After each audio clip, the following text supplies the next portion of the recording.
Virus అనేది చాలా తక్కువగా ఉందండి. వైరస్ దాదాపు లేదని చెప్పుకోవచ్చు. కింద స్టెప్ అయిపోయి ఇది రెండో స్టెప్ మనం చూస్తుంది. ఆల్రెడీ మళ్ళీ ఫ్లవరింగ్ మీద ఉందండి. గమనించినట్టయితే మళ్ళీ పూతల మీద ఉంది. భైరవి బయోసైన్సెస్ వారి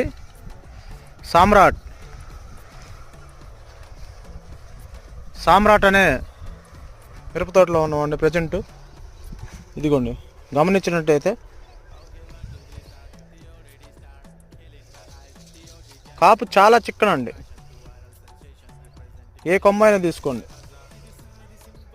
ఒక్కొక్క చాటు రెండు కాయలు వస్తాయి.